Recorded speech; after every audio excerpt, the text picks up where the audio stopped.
Hello friends, how are you all. स्वागत है आपका हमारे चैनल फिजिक्स इवोल्यूशन में। तो दोस्तों, आज हमारी क्लास सेकंड है यूनिट एंड डायमेंशंस की। तो आज हम बात करते हैं डायमेंशंस की। तो देखते हैं डायमेंशंस में आज हम किस बारे में बात करने वाले हैं। तो डायमेंशंस में हम इन पॉइंट्स पर बात करने वाले हैं। तो डायमेंशंस ऑफ फिजिकल क्वांटिटी यानी कि भौतिक राशियों के लिए डायमेंशंस, और उनकी कुछ हम ऐसी भी डायमेंशंस आएगी जो क्या है सेम प्राप्त होती हैं, उनके बारे में भी बात करने वाले हैं।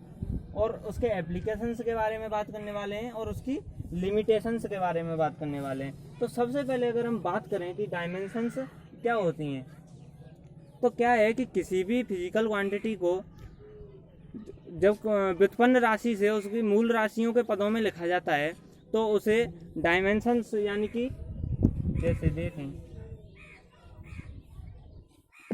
जैसे हम देखते हैं किसी व्युत्पन्न राशि को मूल राशि के पदों में लिखा जाता है तो इसे मूल राशियों की विभिन्न घातों के गुणनफल के रूप में लिखा जाता है।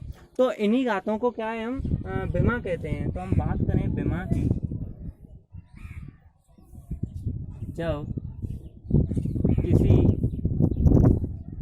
व्युत्पन्न राशि को मूल राशि के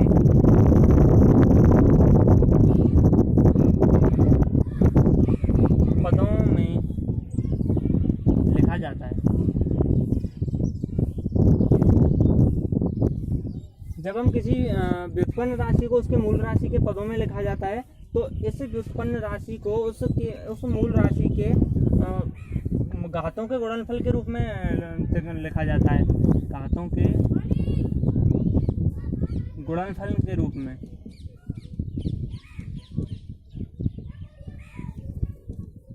तो ये जो घातें होती हैं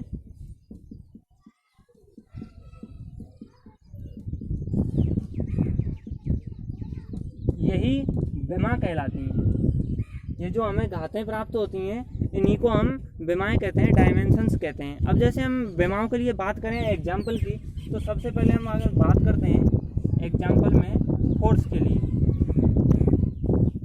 फोर्स के लिए देखें तो फोर्स के लिए F इक्वल्स टू ma होता है, ठीक है। इसको हम यहाँ लिखें तो F इक्वल्स टू m, त्वरण क्या होता है वेग बट्टे समय, यानी कि वेग में परिवर्तन की दर। लेकिन वेग भी क्या होता है विस्थापन में परिवर्तन की दर। तो यहाँ से हम इसको यहाँ रखें तो F equals to ma s upon t into t. अब लिखते हैं यहाँ आगे देखें, द्रव्यमान गुणा विस्थापन समय तो यहाँ हम देखें आगे तो हमें प्राप्त होता है द्रव्यमान गुणा विस्थापन गुणा समय -2। अब यहाँ से हमें क्या पता चलता है कि जो मास की घात है, m की घात है, जो पावर प्राप्त हुई हमें 1 विस्थापन के लिए 1 तथा समय के लिए -2 प्राप्त होती है। अब आगे हम इन घातों को किस प्रकार लिखते हैं व्युत्पन्न राशियों के लिए। इन्हें हम शो करते हैं बड़े कोष्ठक में m l t, यानी कि मूल राशि के पदों में किसी भी व्युत्पन्न राशि f को इसकी मूल राशियों के पदों घातों के गुणनफल के रूप में व्यक्त करते हैं। तो कैसे m की 1 आई थी और विस्थापन की 1 आई थी और समय की -2 आई थी। तो यहाँ से हमें पता चला कि जो फोर्स की डायमेंशन आएगी वो ये आएगी। तो अपन इसको बड़े कोष्ठक में क्यों लिखते हैं, तो इससे हमें पता चलता है कि जो संबंध है ना वो इनकी घातों के मध्य है, घातों के मध्य रिलेशन है, ना कि परमाणु के। यानी कि जो संबंध होता है इसे बड़े कोष्ठक से पता चलता है वो उनकी घातों के मध्य है, ना कि इनके परमाणु के। तो ये जो व्यंजक हमें प्राप्त हुआ मूल राशियों के लिए,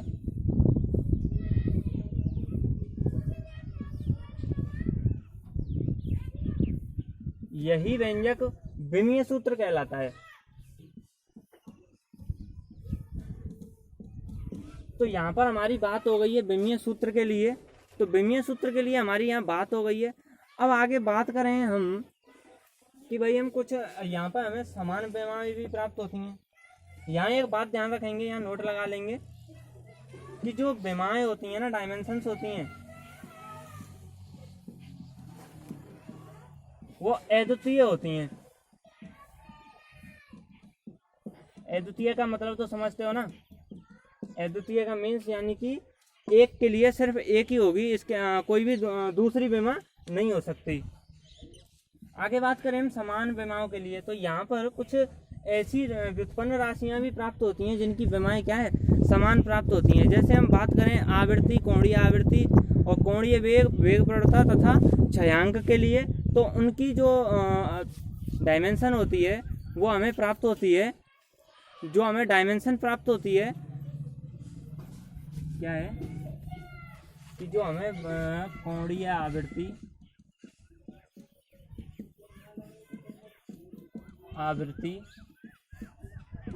छायांक, इनके लिए जो विमा प्राप्त होती है हमें M0 L0 और T-1 प्राप्त होती है। तो इनकी तीनों की हमें जो प्राप्त होती है वो M की पावर 0, L की पावर 0 तथा टाइम की पावर -1 प्राप्त होती है। अगर हम बात करें कार्य, ऊर्जा यहाँ पर सभी ऊर्जाओं के लिए, चाहे वह आंतरिक ऊर्जा हो, चाहे वह गतिज ऊर्जा हो, चाहे वह स्थितिज ऊर्जा हो, इन सब के लिए जो इसकी डायमेंशन प्राप्त होती है M1 L2 T-2 प्राप्त होती है। यहाँ पर बलागुण की भी यही होती है, जो बल का आघूर्ण होता है उसकी भी यही प्राप्त होती है। आगे हम बात करें कि संवेग आवेग के लिए क्या होती है, तो संवेग आवेग के लिए जो डायमेंशन होती है M1 L1 T-1 प्राप्त होती है।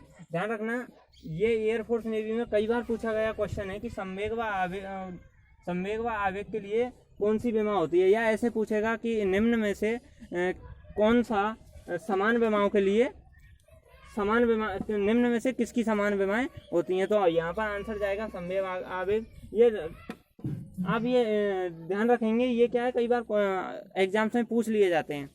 अब यहाँ एक और इम्पोर्टेंट आता है सेम विमाएं, प्लांक नियतांक। कई बार क्या होता है कि ऐसे क्वेश्चंस आते हैं कि भाई इनमें से निम्न में से किसकी विमाएं समान होती हैं।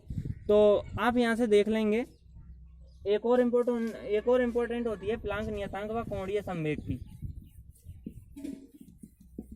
कोणीय संवेग की क्या होती है, M1 L2 T-1।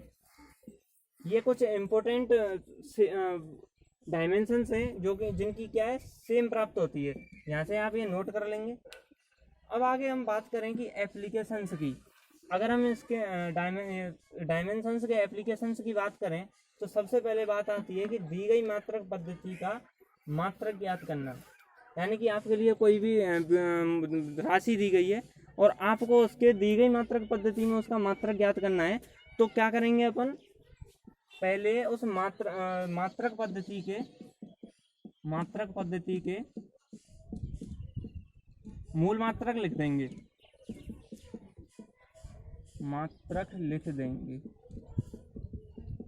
जैसे कि भाई अब कैसे मूल मात्रक कैसे लिखें, तो मूल मात्रक कैसे लिखें इसके लिए देखें। तो जैसे हम वर्ग के लिए देखें, वर्ग के लिए क्या होता है, M1 L2 T-2। जैसे हमने अब बात करें वर्ग के लिए, इसके लिए वर्ग के लिए डायमेंशन होती है M1 L2 T-2। अब जैसे हमने कोई भी किसी ने पूछा कि भाई CGS के लिए बताओ, तो CGS के लिए मूल मात्रक पद्धति में क्या होता है, जो लेंथ होती है वो सेंटीमीटर में होती है और जो मास होता है वो ग्राम में होता है तथा टाइम सेकंड में होता है। तो इसके मूल मात्रकों के रूप में लिख देंगे। कैसे लिखेंगे, यहाँ से मास क्या है, ग्राम, लेंथ के लिए centimetre square upon second square, या ऊपर देखें इसको ग्राम तो सेंटीमीटर स्क्वायर सेकंड की पावर 2। ये हो गई CGS पद्धति के लिए। अगर हम बात करें MKS पद्धति के लिए, तो MKS पद्धति के लिए हम मूल राशियों को देखें तो यहाँ से आ गया मास के लिए आ गया किलोग्राम, उसके लिए आ गया metre square upon second square, या kilogram metre square second minus 2। तो ये बात हो गई यहाँ पर किसी भी दी गई मात्रक पद्धति में उसका मात्रक ज्ञात करने की। अब आगे का हम देखें कि भाई कांस्टेंट व गुणांक की विमाएं कैसे देखी जाती हैं। इसका एक और एप्लीकेशन है विमीय सूत्र का कि भाई कांस्टेंट व गुणांकों के लिए। अब जैसे हम बात करें सबसे पहले गुरुत्वीय नियतांक की, गुरुत्वीय नियतांक के लिए बात करें गुरुत्वीय नियतांक, ये क्या होता है G। तो यहाँ पे हम लिखते हैं FGm1m2 अपॉन आर स्क्वायर। तो यहाँ से G क्या आ गया F into r square upon m1m2। यहाँ रखते हैं इसके मूल मात्रक। तो F का क्या होता है, तो यहाँ पर फोर्स का होता है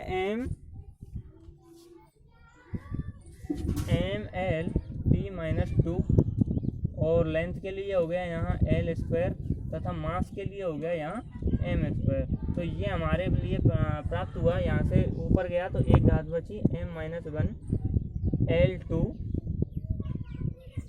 और ये इसके लिए हो गया L की यहाँ से एक L और यहाँ 2L, तो L3 और t-2। तो यहाँ पर सार्वत्रिक गुरुत्वीय नियतांक की जो विमा है वो हमारे लिए प्राप्त हो गई है, ये देख लेंगे आप। अब हम बात करें आगे प्लांक नियतांक की। अब प्लांक नियतांक क्या होता है, E=h के लिए। तो h के लिए हम ज्ञात करें तो h=E/ν। तो एनर्जी के लिए होता है m1L2 t-2, और न्यू की क्या होती है हमने अभी बताई थी t-1। तो यहाँ से निकल के आ गई m1L2 t-1।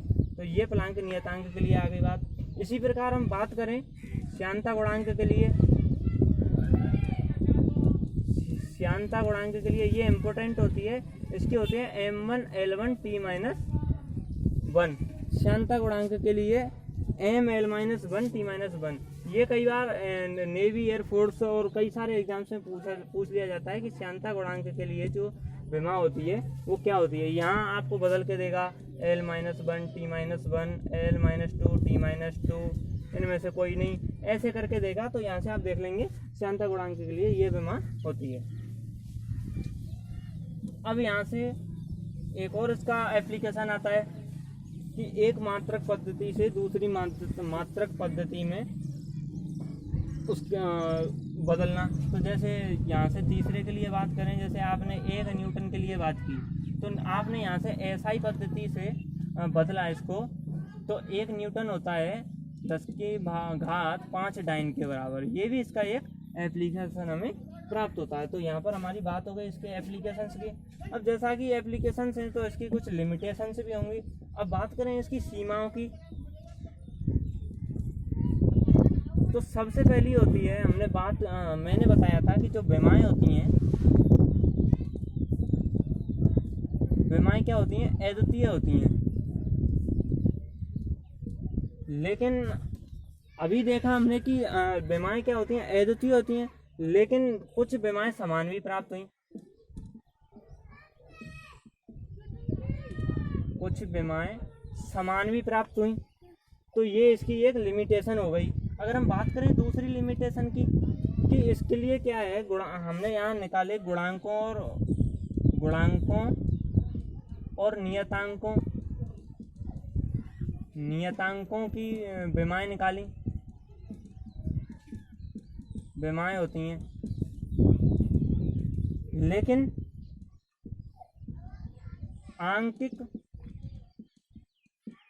आंकिक गुणांकों